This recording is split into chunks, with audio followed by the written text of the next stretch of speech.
다 같이 사도신경으로 우리의 신앙을 고백하시겠습니다.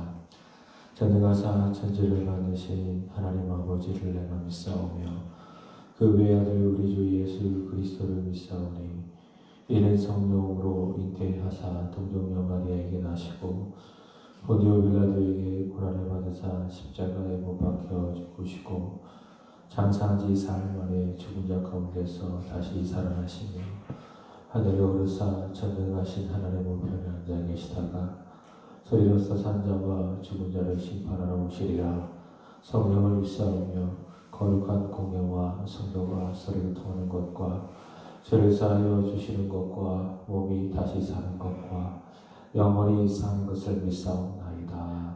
아멘. 찬송가 380장입니다. 찬송가 380장입니다.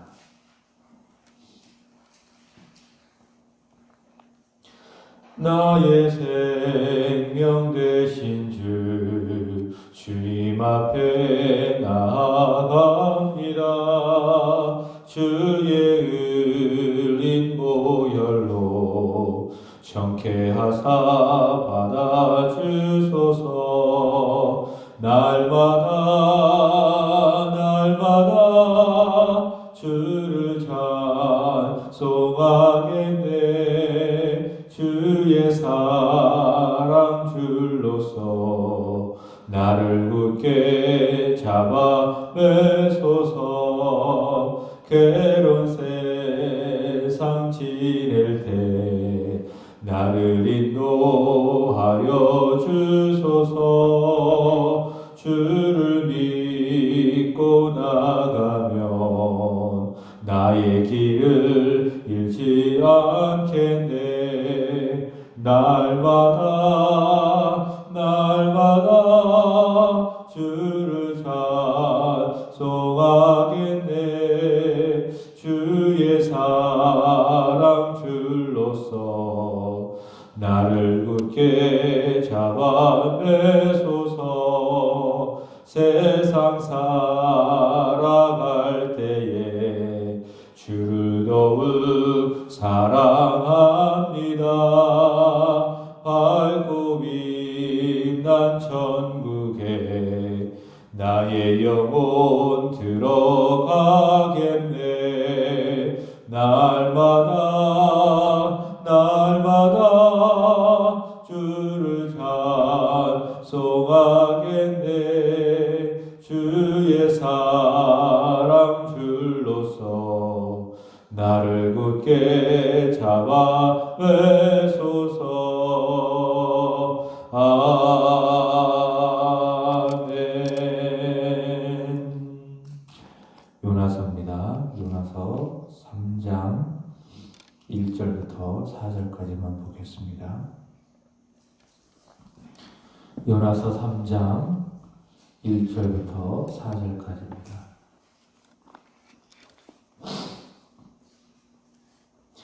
여호와의 말씀이 두 번째로 요나에게 임하니라. 이르시되 일어나 저 큰 성읍 니느웨로 가서 내가 내게 명한 말을 그들에게 선포하라 하신지라.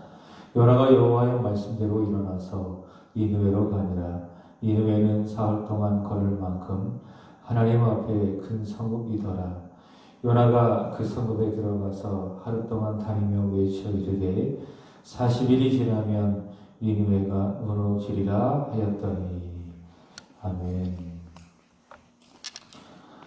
세 부류의 사람이 있습니다. 첫 번째로는 배우지 않고도 아는 사람입니다. 매우 높은 수준의 사람이죠.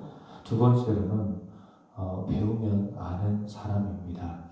이것을 사자성어로 말한다면 학이지지 그렇게 말할 수 있습니다. 세 번째로는 어려움을 통해서 고난을 통해서 비로소 아는 사람이 있습니다. 이것을 고리지지 그렇게 이야기를 합니다. 대부분의 사람들은 배움을 통해서 알기보다는 인생에 당하는 어려움을 통해서 비로소 배우게 되고 알게 되는 것이지요. 그러니까 고리지지의 경우가 많다라고 하는 것입니다. 요나의 경우는 어떤 경우인가 하면 배우지 않고도 아니고 또 배워서도 아니고 권위지지 고난을 통해서 어려움을 통해서 그는 비로소 알게 되는 경우라고 할 수 있을 것입니다. 그렇지만 이후에 요나의 모습을 잘 살펴보면 그가 고난을 겪었어도 어려움을 겪었어도 하나님을 깊이 알지 못하는 것처럼 보여집니다. 어쩌면 그 요나의 모습이 우리들의 모습이지 않을까라는 생각을 해봅니다. 성경을 읽으면서도 우리는 하나님에 대해서 안다고 말하지만 우리의 생활은 그렇지 못한 경우가 많이 있죠. 또 인생에 당하는 고난을 통해서 내가 하나님을 압니다 라고 말을 하지만 그보다 더 큰 고난이 우리에게 닥쳐오게 되어질 때에 내가 정말 하나님을 믿는 사람인가? 내가 정말 하나님을 신뢰하는 사람인가? 라는 그런 의구심이 들 때가 너무나도 많이 있습니다.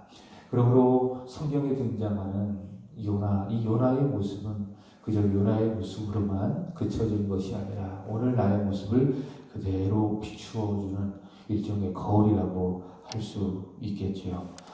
우리가 지난번에 확인했던 요나서 2장, 이 요나서 2장에 등장하는 또 보여지는 이 요나의 모습을 통해서 요나가 비로소 고난을 통해서 배운 것이 있구나라는 것을 확인하게 되었습니다. 요나는 물고기 뱃속에서 고난을 겪습니다. 또 죽음을 경험을 합니다. 그런 요나의 죽음과 경험을 통해서 비로소 요나는 기도가 무엇인지를 배우게 되고 또 순종이 무엇인지를 그는 배우게 되었습니다. 특별했던 것은 요나는 기도를 통해서 하나님이 어떤 분인지를 그는 고백했죠. 하나님은 어떤 분인지를 고백했는데 하나님은 우리의 인생을 구원하는 분이시다. 우리는 구원에 있어서 전적으로 무능하고 아무것도 할 수 없는 그런 무기력함 가운데 놓여 있지만 그러나 여호와 하나님은 그런 무기력한 인생을 구원하시는 하나님입니다. 그래서 그가 고백하기를 나는 감사하는 목소리로 주께 감사를 드리며 나의 소원을 주께 갚겠습니다. 구원은 여호와께 속해 있습니다. 구원은 여호와께 속해 있습니다.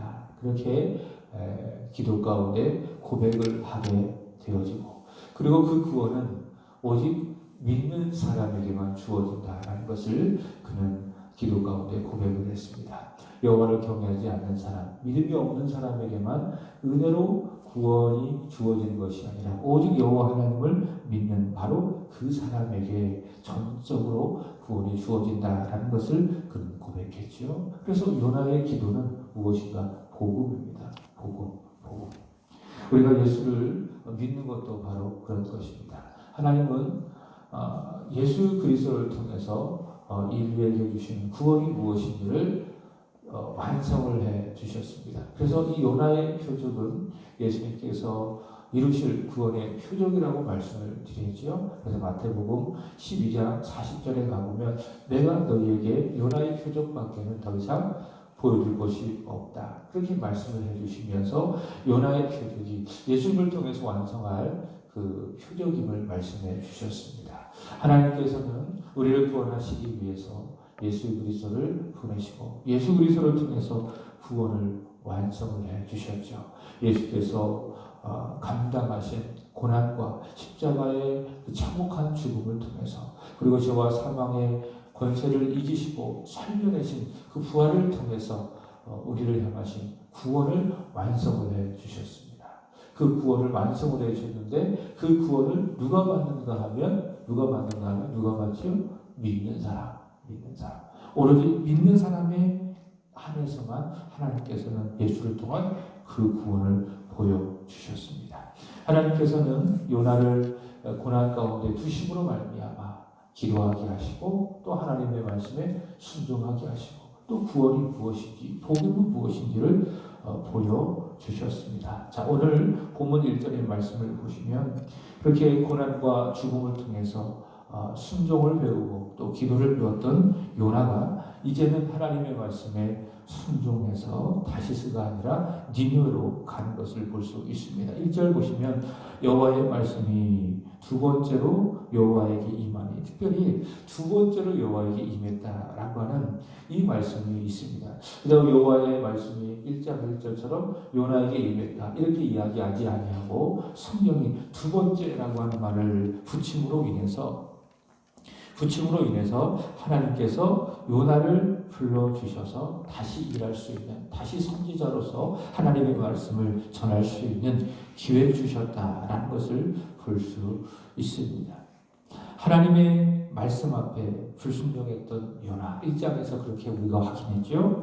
그럼 자기 생각에 갇혀 있었습니다. 자기 생각에 하나님의 말씀을 판단하고, 그래서 그는 니느웨로 가지 않고 다시스로 갔습니다. 그러나 고난 가운데, 죽음 가운데 그는 자신의 생각을 버리고 하나님의 말씀에 순종하기로 하지요. 그런 바로 요나에게 하나님께서는 다시 사명을 감당할 수 있는 기회를 주셨다. 그것이 바로 여호와의 말씀 두 번째로 요나에게 임했다라는 말씀을 통해서 보여주고 있습니다. 이런 생각을 해봅니다. 그럴 리 없겠지만 만약 요나가 그렇게 고난을 겪었어도 그럼에도 불구하고 하나님의 말씀에 불순종했다면 어떻게 했을까? 하나님께서 요나를 포기했을까? 야, 너는 참, 내가 그렇게 이야기해도 이렇게 고난을 받아도 너는 듣지 않는구나. 너는 구제불능이로구나. 그렇게 생각하고 하나님께서 요나를 포기하시고 요나보다 훨씬 더 말씀을 잘 듣고 순종하는 믿음 좋은 선지자를 다시 선택하시고 다시 불러주셔서 요나에게 맡기셨던 그 사명을 주셨을까? 그렇게 생각하지 않습니다. 제가 말씀드렸죠. 하나님의 계획, 하나님의 뜻은 어디에 있습니까? 요나에게 있다라고 말씀을 드렸습니다. 요나를 통해서 하나님께서는 하나님의 일을 하기를 원하시는 것입니다. 요나가 하나님의 목적이라는 거예요. 그래서 요나가 죽어도 하나님이 요나를 살리셔서 하나님의 뜻을 이루어 가신다라고 하는 겁니다. 이런 하나님의 계획 가운데에 요나가 놓여져 있기 때문에 요나가 만약 세 번째 불순종한다면 어떡합니까? 하나님께서 다시 요나를 순종할 수 있는 사람으로 만들어 가신다라고 하는 겁니다. 그래서 하나님의 계획은, 하나님의 목적은 요나이기 때문에 끝이 없는 거예요. 요나가 불순종하면 또 다시 돌이키시고, 요나가 또 하나님을 떠나면 다시 하나님은 요나를 추적하시고, 끊임없이 변할 때까지, 다시 요나가 하나님의 말씀을 순종할 때까지 하나님은 요나를 돌이키실 수 있도록 기회를 주신다라고 하는 겁니다. 이것이 무엇입니까? 요나를 향한 하나님의 열심, 하나님의 열정이라고 하는 것이에요. 이것이 우리에게 참 은혜가 되는 것은, 우리는요, 출애굽기를 통해서 확인하는 것처럼 출애굽기 32장 말씀을 보시면 이스라엘 백성들이 하나님을 버리고 하나님의 그 계획을 무시하고 참지 못하고 모세가 시내산에 올라가서 하나님의 말씀을 받는 동안 그들은 하나님을 떠나 우상을 만들어 하나님처럼 우상을 섬깁니다. 이스라엘 백성들의 실패죠. 오늘 본문의 요나처럼 우리는 하나님의 말씀을 들었음에도 불구하고 하나님의 말씀에 순종하지 못합니다. 또 베드로처럼 우리는 불순종할 때가 너무나도 많이 있습니다. 주님을 모른다고 배반할 때가 너무나도 많이 있습니다. 성경에 나타나는 이스라엘 백성들의 모습, 요나의 모습, 그리고 예수님을 배반했던 이 베드로의 모습은 곧 우리들의 모습을 잘 보여주고 있습니다. 우리는 이렇게 끊임없이 하나님을 배반하고 하나님의 말씀에 불순종하고 세상의 이익 앞에서, 세상의 신의 앞에서 우리 신앙을 포기하고 또 예수님을 모른다고 부인하는 그런 모습들이 너무나도 많이 있습니다. 이게 우리들의 모습이라는 거예요. 근데 이것이 너무나도 반복적이죠. 그리고 습관적이죠. 근데요, 그런 우리들의 불순종보다, 그런 우리들의 불신앙보다, 그런 우리들의 그 죄악보다 어떻습니까? 우리를 향한 하나님의 계획과, 우리를 향한 하나님의 뜻과, 우리를 향한 하나님의 자비가, 사랑이 더 크다라고 하는 것이에요. 그래서 우리가 실패해도, 우리가 요나처럼 불순종해도, 우리가 베드로처럼 주님을 모른다고 3번 부인한다 할지라도 어떻습니까? 하나님은 그런 우리를 사랑하셔서 다시 기회를 주시고 다시 일으켜 세워주셔서 우리로 하여금 주님을 위해서 복음을 위해서 살아가게 해 주신다라는 겁니다. 만약 하나님께서 한번 우리에게 기회를 주셔서 우리가 실패했다고 해서 우리를 버리신다면 여기에 우리가 살아남을 사람이 누가 있겠습니까? 우리가 제대로 믿음 생활을 할 수 있는 사람이 누가 있겠습니까? 그러나 우리의 실패보다 우리의 반복적인 무너짐보다 우리의 반복적인 그 실패보다 우리의 죄악보다 우리를 향하신 하나님의 사랑이 자비가 더 크고 더 놀랍기 때문에 우리는 다시 일어설 수 있는 것입니다. 다시 하나님 앞에 와서 기도할 수 있고 회개하면 기다렸다는 듯이 우리를 받아주시고 마치 누가복음 15장에 나오는 그 아버지처럼 우리가 다가가기만 하면 하나님은 우리를 받아주시고 우리를 품어주시고 우리가 다시 한번 일어서서 예배하고 기도하고 주님을 섬길 수 있도록 우리를 품에 안아주신다라고 하는 겁니다. 그것이 무엇입니까? 우리를 향하신 하나님 아버지의 사랑, 끝이 없는 하나님의 사랑, 아들을 보내시기까지 십자가에 달려 죽게 하시기까지 우리에게 보여주신, 우리에게 확증해 주신 하나님의 사랑, 하늘을 두루마리 삼고 바다를 먹물 삼아도 다 기록할 수 없는 여호와 하나님의 사랑이라고 하는 것입니다. 바로 그것이 오늘 1절 여호와의 말씀이 두 번째 여호와에게 임했다라고 하는 이 사실을 통해서 우리에게 확인되어지는 은혜라고 할 수 있겠지요. 2절의 말씀을 보시면 하나님께서 요나에게 말씀을 주십니다. 2절 일어나 저 큰 성읍 니느웨로 가서 내가 내게 명한 바 그들에게 선포하라 하십니다. 1절 2절과 그대로 말씀이 나타나고 있는 것이죠. 그래서 말씀을 드렸습니다. 하나님의 말씀은 동사 같고요. 일어나라, 가라, 그리고 선포하라. 그러니까 순종이에요. 순종은 동사예요. 동사. 그러니까 믿음은 뭡니까? 움직이는 거예요. 동사예요. 그저 내 머리로만 받아들이고 그걸로 끝내는 것이 아니라 내 몸을, 내 손을, 내 발을 직접 움직이는 것, 그것이 무엇입니까? 그게 여호와의 말씀. 우리의 믿음의 증거, 순종의 내용이라는 거죠. 머리로만 있는 것. 그것은 진정한 순종이 될 수가 없습니다. 물론 알아야 되겠죠. 깨달아야 되겠죠. 그러나 내가 알고 있는 하나님의 말씀을 내 몸을 통해서 부지런히 나타내야 되는 거예요. 그것이 바로 순종이다라고 하는 겁니다. 여호와께서 요나에게 주신 말씀의 내용이 바로 그런 것이다라는 겁니다. 어제 우리가 주의 말씀을 통해서 영의 침체를 극복하라 이런 말씀을 듣지 않았습니까? 그럼 어떻게 하셔야 돼요? 그저 머리로만 아는 것이 아니라 내 몸으로, 내 손으로, 내 발로 움직이셔야 돼요. 그래야 침체가 극복이 되는 것입니다. 하나님께서는 요나에게 순종할 말씀, 동사를 주시는 겁니다. 일어나라. 그리고 큰 성읍 니느웨로 가라. 그리고 내가 너에게 명령한 하나님의 말씀을 선포해라 라고 하십니다. 자, 1장 3절에는 그 여호와의 말씀을 여호와가 들었음에도 불구하고 잘 보세요. 1장 3절 보시면 무엇이 나왔습니다. 그러나가 나왔어요. 그러나. 자기 생각에 갇혀 있기 때문에 요나가 그 말씀에 순종할 수 없기 때문에 그러나라고 하는 그런 접속사가 들어갔어요. 그렇지만은 요나가 고난을 통해서 죽음을 통해서 순종을 배우니 내가 하나님의 말씀에 순종하겠다고 그가 기도를 통해서 다짐하니 어떻습니까? 그러나가 빠졌어요. 3절 보시면 여호와의 말씀대로예요. 이번에는 순종하겠다. 순종해서 어디로 갑니까? 니느웨로 가서 사흘 동안 걸을 만큼 큰 니느웨 성을 두루 살펴보게 되는 것입니다. 자, 성경을 보시면 3절 니느웨를 소개하기를 니느웨는 어떤가? 사흘 동안 걸을 만큼 하나님 앞에 큰 성읍이라 그렇게 이야기하고 있습니다. 그러니까 니느웨가 얼마나 큰지 사흘을 걸어야, 그러니까 그냥 자세히 볼 것이 아니라 그러니까 대충 이렇게 살피면서 보는 시간이 얼마예요? 사흘 동안 그냥 대충 확인하는 그 시간만이 사흘이라고. 그만큼 니느웨는 어떤 성읍이다? 매우 큰 성읍이다라고 하는 것입니다. 당시 니느웨의 이 물리적이고 또 군사적인 힘이 얼마나 컸던지를 보여주고 있는 그런 말씀이라고 할 수 있습니다. 요나가 사흘 동안 걸을 만큼 니느웨는 매우 큰 성읍이었다라고 하고 있습니다. 자, 근데요, 이 니느웨를 향한 예언을 기록하고 있는 성경이 있습니다. 이 요나와 함께 이 나훔이라고 하는 예언서인데, 이 나훔서를 보면 이 요나가 가서 하나님의 말씀을 전했던 이 니느웨 죄악이 어떤지를 잘 보여주고 있습니다. 나훈 3장 1절 말씀을 보시면 이 니느웨 안에는 이 피가 가득했고 거짓말과 폭력과 그리고 도둑질이 그치지 않았다. 가득했다라고 이야기합니다. 그러니까 죄악이, 거짓말이, 폭력이, 강포가, 거짓이, 도둑질이 아주 가득했던 그런 성읍이 어떤 성읍이다? 니느웨 성읍이라는 것입니다. 외형적으로는 요나가 사흘길을 걸어야만 하는 아주 큰 성읍이었지만 그만큼 강력한 물리적인 힘과 군사적인 힘을 갖고 있는 그런 성읍이었지만 그러나 안에는 내적으로는 어떻습니까?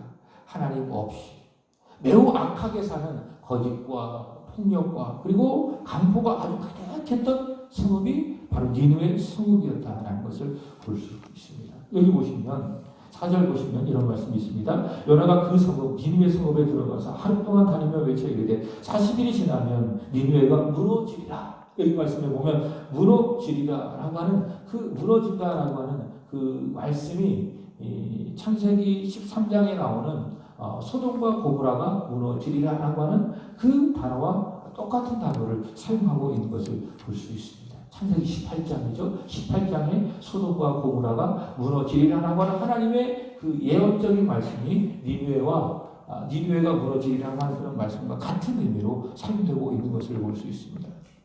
당시 창세기 13장과 8장에 19장에 등장하는 소돔과 고모라가 그랬죠. 소돔과 고모라는요 아주 큰 성읍이었습니다. 창세기 13장의 말씀을 보시면 이 롯이 등장을 하게 되어지는데 롯은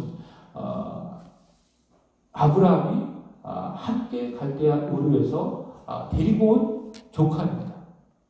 근데 이 아브라함과 이 롯이 서로 동행을 하다가 서로 헤어지게 됐죠. 그래서 아브라함은 가나안 땅을 택하게 되고 롯은 소돔과 고모라를 택하게 됩니다. 이 소돔과 고모라에 대해서 성경은 말하기를 여호와의 동산과도 같고 애굽 땅과도 같았다. 그렇게 이야기합니다. 그러니까 니느웨처럼 외적으로 또 양적으로 매우 크고 번성하고 부유한 성읍이었다라고 하는 것이에요. 그러나 창세기 19장에 가보면 여호와 보시기에 매우 악해서 니느웨처럼 매우 악해서 하나님께서는 그것을 유황과 불을 통해서 멸망시키셨습니다. 여러분 하나님께서 보실 때 중요한 것은 외적인 규모나 그리고 크기가 사이즈가 아니라는 거예요. 무엇입니까? 내적인 것이다. 하나님께서 바로 그런 것을 보신다는 것입니다. 그러니까 니느웨를 보실 때는 요나가 사흘길을 걸을 만큼 얼마나 크냐 그걸 보시지 아니라는 거예요. 소돔과 고모라를 볼 때도 마찬가지입니다. 얼마나 여호와의 동산과 같이 부유한가 애국과 같이 큰 성읍인가 그것을 보실 것이 아니라 그 안에 얼마나 선한 사람 믿음의 사람이 있느냐. 그러니까는 아브라함이 소돔과 고모라를 위해서 기도했지 않습니까? 하나님 의인 10사람이 있다면 하나님께서 이 소돔과 고모라를 멸망시키지 말아주십시오. 있었어요? 없었어요? 없었어요. 하나님이 보시는 것은 바로 그런 것이다 라는 겁니다. 사도 바울은요 우리에게 말하기를 경건의 모양이 중요한 것이 아니라 경건의 능력이 중요하다. 능력이 중요하다. 왼쪽으로 보여지는 어떤 종교적인 그런 모습이 아니라 그것을 담아내는 내 안에 내적인 그 믿음의 모습들이 믿음의 마음이 중요하다는 거예요. 그러니까 믿음이 없이 어떤 종교적인 모습만 있다. 그건 뭐예요? 껍데기예요. 껍데기. 그건 아무런 의미가 없다. 내 안에 예수 그리스도를 향한 십자가를 향한 그 믿음 그것이 내 안에 먼저 있어야 내가 기도하고 예배하고 주를 섬기는 그 모습들이 의미와 가치가 있는 거예요. 만약 그게 없다면 그건 뭡니까? 종교의 종교 생활이 바리새인들이 그렇지 않았겠습니까? 근데 종교적인 모습은 많이 있었어요. 금식하고 기도하고 십일조하고 성경을 잘 알고 그러나 그 안에 예수가 없잖아요. 그래서 예수께서 그들이 향하여 말하기를 너희는 종교입니다. 너는 회칠한 무덤과도 같다. 그렇게 이야기했던 것입니다. 경건의 모양은 있지만 경건의 능력은 없는 모습. 여기 니느웨가 바로 그랬다는 거죠. 여호와 보시기에 큰 성읍이지만 소돔과 고모라처럼 여호와의 동산과도 같고 애굽 땅과도 같이 물질적으로 물리적으로 큰 부유함을 갖고 있지만 내적으로는 매우 악한 성읍. 그 속에 피가 있고 강포가 있고 거짓이 가득하고 하고, 그래서 4절 말씀을 보시면 하나님께서는 너희가 40일이 지나면 곧 무너지게 될 것이다. 그들을 향하여 하나님께서는 요나를 통해서 멸망을 선포한 것입니다. 하나님의 관심은, 하나님의 마음은, 하나님의 시선은요, 결코 눈에 보이는 외적인 규모나 크기에 있지 않습니다. 어디에 있습니까? 내적인 것에 있습니다. 그러니까 외적인 것을 무시한다, 전혀 생각하지 않는다, 그게 아니라는 우선순위의 문제입니다. 먼저 내적인 것이 먼저이다. 그 다음에 그 내적인 것을 기초로 해서 외적인 것들이 나타나야 된다. 그것이 중요한 것이라는 거예요. 그래서 교회도 마찬가지죠. 교회를 향한 하나님의 관심은 무엇인가 하면 몇 명 모이느냐, 거기에 달려 있지 않아요. 물론 크기가 중요합니다. 사이즈가 중요합니다. 우선순위의 문제라는 거예요. 우선순위의 문제. 1000명 모여도 거기에 소돔과 고모라처럼 의미 없다면 그 교회는 의미 없어요. 곧 무너지는 교회예요. 그러나 한 사람 한 사람이 진정으로 예수를 믿는 사람이라면 하나님께서 거기를 교회라고 여겨주시고, 그리고 하나님께서 그 교회를 사랑하십니다. 그리고 그 교회를 통해서 하나님은 하나님의 역사를 이루어 가시는 거예요. 10명이 모이건 20명이 모이건 30명이 모이건 그 사람들이 진짜로 예수를 믿고 짝퉁이 아니라 진짜로 정말 그리스도인이고, 그리고 주님께서 말씀하신 것처럼 자기를 부인하고 자기 십자가를 지고 주님을 진정으로 따라가는 제자가 그 교회에 모여 있다면 주님은 그 교회를 기뻐하시고 주님은 바로 그런 교회를 통해서 하나님의 일을 감당하신다라는 것입니다.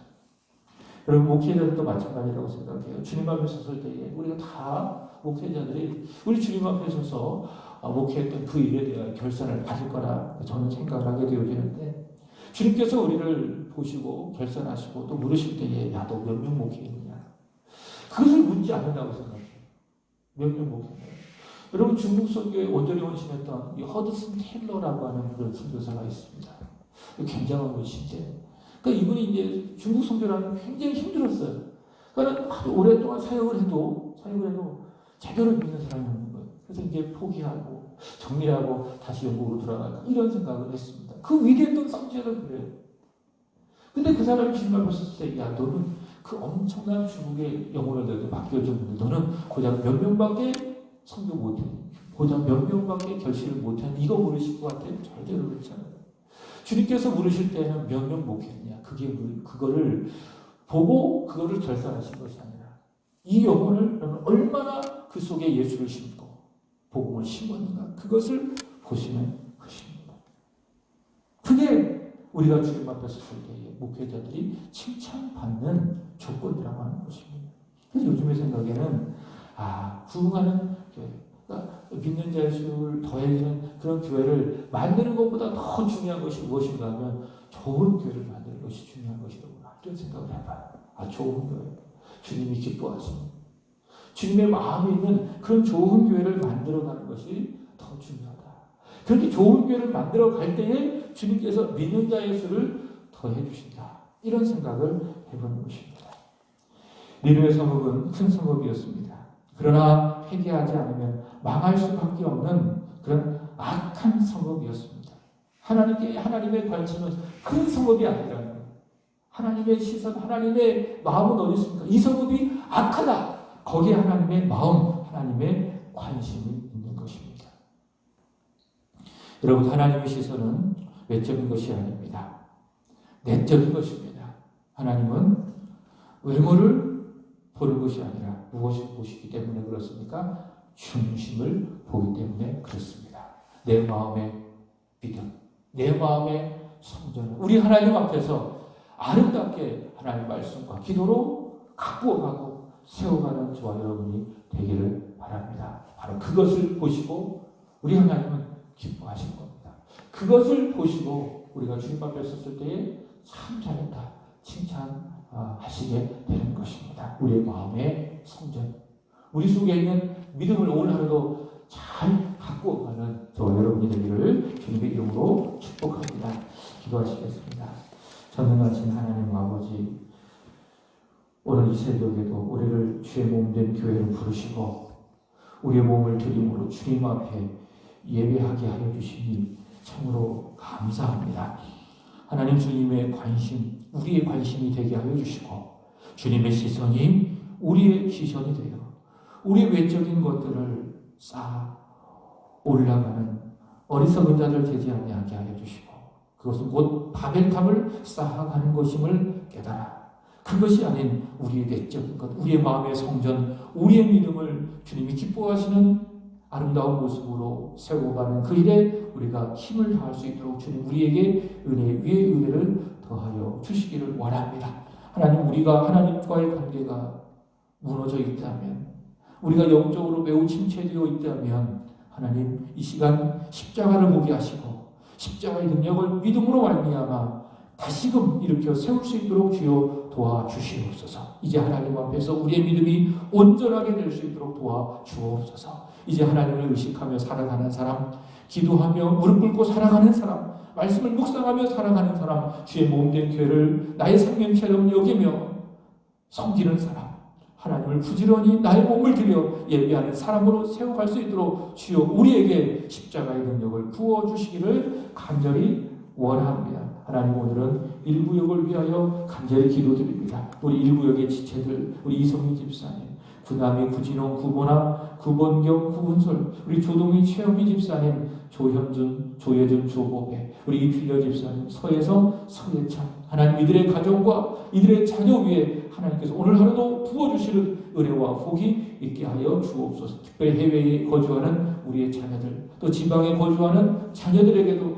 오늘 하루도 하나님의 도움의 손길이, 하나님의 은혜의 따뜻한 손길이 있어서 어렵지만 또 고통스럽고 힘들지만 잘 감당하고 견디어내는 넉넉한 은혜가 있게 하여 주옵소서. 하나님 전염병으로 말미암아 아직도 위험에 처해 있는 이 나라와 이 민족을 구워 살펴 주시옵소서. 성령의 능력으로 고열의 능력으로 속히 이 전염병 확산이 깨어지게 하여 주시고 모두가 다 일상의 삶으로 복귀할 수 있도록 도와주시옵소서. 하나님 이로 말미암아 경제적인 어려움을 당하고 있는 소상공인들이 있습니다. 특별히 우리 교회에도 경제적인 또 어려움을 당하고 있는 우리 분들이 있음을 주여 고백합니다. 하나님 불쌍히 여겨주시고 공급하시고 채워주시는 여호와의 은혜가 있게 하여 주시옵소서. 이후로도 기도하게 싸우리 간절히 믿음으로 기도하는 은혜의 시간이 되게 하여 주시옵소서. 올 하루도 우리 주님의 손에 올려드리오니 동행하여 주시고